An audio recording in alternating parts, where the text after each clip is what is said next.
Realmente não se fala de outra coisa. Parece que o Fed injetou 50 bilhões de dólares de uma só vez, em um só dia, no meio do Halloween, nos bancos de forma emergencial, e isso para muitos vai fazer as bolsas explodirem e agora corram para as colinas porque os ativos escassos vão explodir. E é sobre esse mito que eu quero falar no capítulo de hoje. Então, primeiramente, a gente tem que começar a mostrar um pouco das famosas narrativas que eu tanto falo, né? Ao invés de falar sobre elas, vamos tentar entrar um pouco mais nos detalhes. Então, quando você vê o Twitter, parece realmente que o Fed imprimiu 30 bilhões de dólares em 2 dias, etc. Tem uns que já falam de 50, outros que falam de estar fazendo 5 a 10 a cada dia, e é a maior quantidade de dinheiro impresso nos últimos 5 anos, e o mercado cripto vai explodir, né? Vai ser parabólico, porque não tem para onde ir essa liquidez. E aí você vê outros falando, né? O Fed já colocou 50 bilhões no sistema, é o maior dos 5 anos. Você vê que muitos pegam a mesma coisa e replicam. Isso acaba criando uma série de cliques, né? Uma forma muito fácil que é o doom posting, né? Para demonstrar que é questão de tempo para tudo explodir. E aqui falando de cripto, etc. Então vamos ver. Vamos ver o que acontece. E aí, você tem mais um falando assim: o Fed impulsionou, né? Ele pumped 29 bilhões dentro do sistema, etc., mais de 5 anos e tal, e coloca os gráficos mostrando assim, criando realmente aquela expectativa de iminência de que o Bitcoin, baseado nessa notícia, vai subir porque a impressora foi ligada. Mas agora a gente precisa explicar a famosa mecânica monetária, que as coisas nunca são bem o que parece, e é para isso que a gente tem esse canal. Mas antes de mais nada, se você gosta desse tipo de conteúdo, onde eu falo sobre mecânica monetária, como que o dinheiro de fato é impresso, né? Será que o Fed consegue fazer isso? Se não, quem faz? E como que isso flui e como isso afeta os seus investimentos? A gente tem o nosso Substack, onde você pode ver vídeos gratuitos, né, de segundas às sextas-feiras, e também no fim de semana eu tenho capítulos mais completos, como esse que eu acabei de fazer ontem, né, sobre exatamente esse assunto, e tem tudo a ver com Ripple, né, o mercado de crédito mundial. Então, se você quiser entender os detalhes, eu recomendo fortemente que você assista esse vídeo, tem quase meia hora, e você pode se inscrever aqui no link da descrição abaixo. E também no dia 5 de novembro, às 20 horas, horário de Brasília, eu vou fazer uma masterclass para falar do novo futuro do sistema monetário que está sendo construído nesse exato momento, tanto na China quanto nos Estados Unidos, e fazer o contraste do que os dois países estão fazendo e tudo que está em jogo diante de uma série de coisas, né? Seja CBDCs, o yuan, o dólar, stablecoins, Bitcoin, etc. Tudo isso vai estar envolvido numa mudança que muitos não estão percebendo. Então eu convido para você ver esse evento gratuito também, que será no Substack. E aí a gente vai ter ali aproximadamente 1 hora, e também com perguntas no final. Então vai ser um evento ao vivo bem bacana. Então todos os links aqui na descrição abaixo. Então vamos lá. Primeiro, a gente tem que fazer o contexto. Essa imagem eu gosto de mostrar para quem não conhece. É mais ou menos a ideia do pensamento por trás de como o Fed meio que está pensando em controlar o mercado quando ele vê uma falta ou excesso de liquidez, que é o RRP e o SRF, né? Então, o que seria isso? Pensa numa pista de boliche, onde você tem aquelas ajudas, né? Aquelas cerquinhas assim, né, para você não deixar a bola cair nem para um lado nem para o outro. E o objetivo aqui é mais ou menos esse, só que com o Fed. Então a ideia, pelo menos em princípio, é que o RRP ele dê conta quando você tem excesso de liquidez. E quando eu falo liquidez, eu falo de bank reserves, eu não falo de dólares necessariamente, apesar de que muitos confundem uma coisa com outra. Bank reserves, ele é interbancário, ele não vai, em princípio, diretamente para a economia real, né? Ele precisa de um segundo passo. Mas, enfim, isso é tema para outro capítulo. O RRP é quando você tem um excesso de bank reserves e não tem onde os bancos colocarem, as entidades colocarem, e aí o Fed ele absorve isso, pagando um certo juro e pegando ali, né, fazendo o que a gente chama de reverse repo, né? Ele pega essa liquidez e entrega bonds para a entidade. O SRF é o contrário. Num regime de falta de liquidez, falta de bank reserves, você começa a ter problemas no crédito mundial, em repo. E aí os bancos eles acabam recorrendo ao Fed. né, para poder fazer isso, onde o Fed falou, olha, se a taxa de juros ficar muito alta, você pode usar o Fed porque eu pago determinada taxa e o objetivo é fazer com que isso seja meio que um teto, e isso traga de volta para a normalidade, certo? Mas essa é a ideia, a prática é um pouco diferente do que a gente imagina.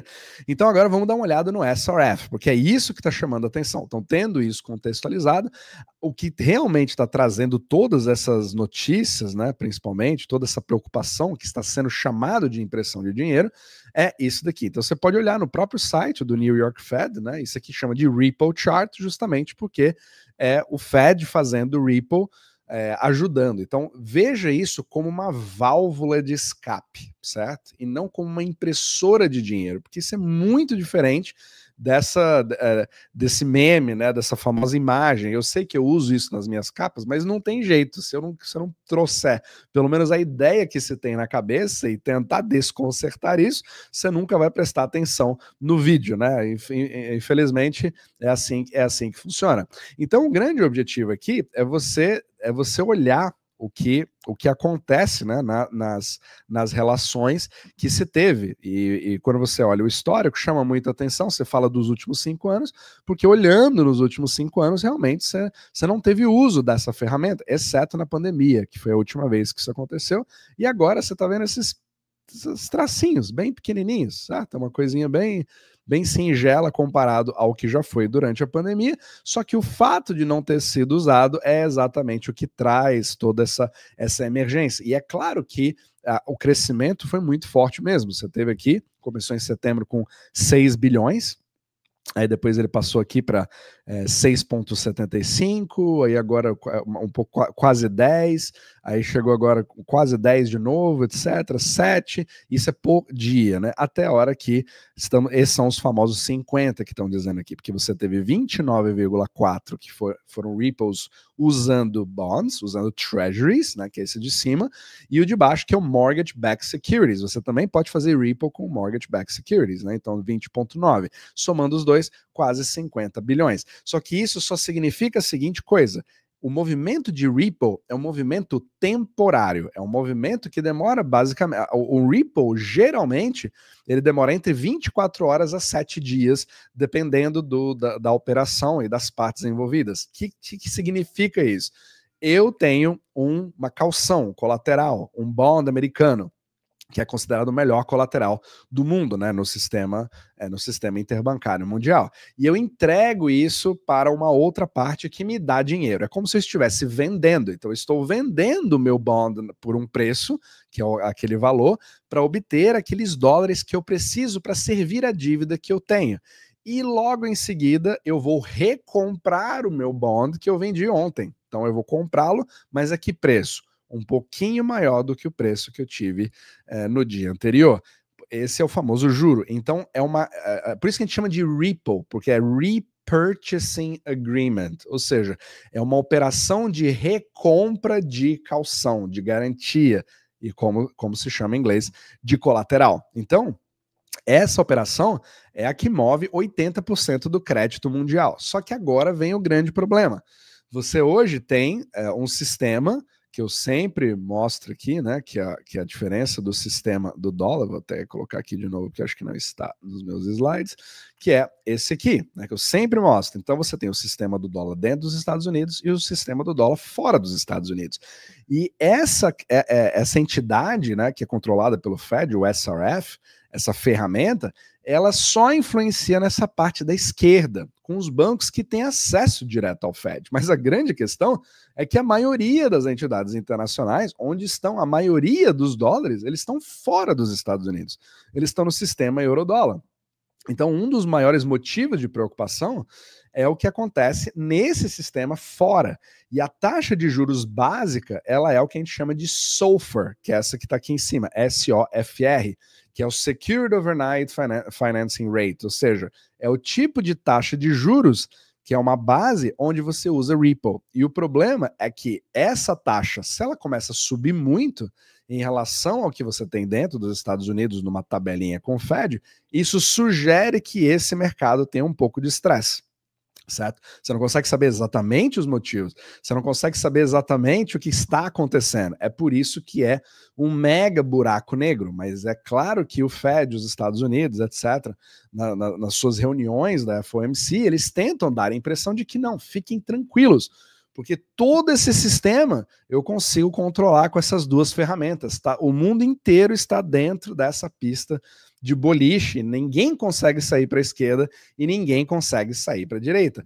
Mas não é bem assim que funciona. Essa que é a grande questão. Você só consegue ver os sintomas, mas não consegue entender bem o paciente. E isso que cria toda a confusão, porque você pode até se fazer a seguinte pergunta: peraí, se o SRF está funcionando muito bem e ela é uma excelente válvula de escape, com certeza essa taxa do sulfur ela vai cair imediatamente, porque é uma coisa matemática. Se eu alivio a pressão que está ali de um lado, a taxa sulfur vai cair.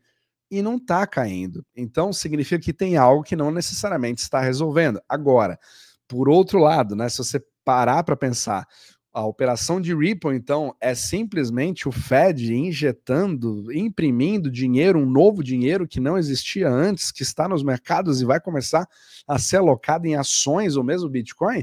Quando você entende para que serve isso, você percebe que não tem nada a ver com o assunto. Isso não é uma impressão de dinheiro e nem também você pode comparar isso com o famoso QE, que todo mundo tem medo, né? Uma palavra já proibida porque ela pegou muito mal, porque o mercado já considerou que o QE é uma impressão de dinheiro direta, que também não é. Mas olha como as coisas são mais complicadas do que a gente imagina. Então, o QE, que é o que todo mundo acha que vai voltar a acontecer, né, que é o afrouxamento monetário do Fed, ele é uma coisa muito mais demorada. Ele vem do Fed, é um programa que o Fed faz, não é uma demanda bancária, certo? E ele fica por muito mais tempo. Mas o SRF, que é o Ripple, de fato, que a gente está vendo aqui, desses 50 bilhões, ele é uma válvula temporária de escape, porque da mesma forma que o dinheiro vai, 24 horas depois ele volta, certo? É uma coisa que eu só estou fazendo Ripple para poder garantir, eu como banco que estou com falta da minha liquidez em Bank Reserves, no meu balanço, tenho contas em dólares para arcar, tenho ali a minha, preciso daquele cash imediatamente e não tá tão fácil assim arranjar com os outros bancos, porque eles também estão com essa demanda imediata. Então eu uso o Fed como uma válvula de escape. Significa que vai ser uma mega explosão? Que isso aqui só vai crescer a partir de agora? Enfim, não consigo entrar em todos os detalhes aqui, é mais complicado do que a gente imagina, tem alguns cenários, mas se você quiser entender exatamente quais são os cenários que a gente está trabalhando, né, para principalmente proteger os nossos investimentos, você pode ver esse capítulo aqui da Universidade Omnimacro, que eu explico todos esses detalhes também. E, além disso, como investir diante de um cenário como esse, a gente criou o portfólio Omnimacro, onde eu publico também os resultados da nossa carteira, que está ali acima de 21% desde o dia 4 de abril de 2025, usando todos esses princípios que eu estou falando aqui. E você pode seguir gratuitamente, mas membros podem ver exatamente a alocação e as mudanças que a gente está fazendo nessa carteira. E teve mais uma que a gente fez que eu vou publicar em breve para os membros poderem ver. Então, só para você entender, tem nada a ver com impressão de dinheiro, é uma válvula e nem é um dinheiro que vai direto para a economia, mas agora não significa que está tudo indo muito bem, está tudo resolvido, não. Você tem, de fato, um certo estresse,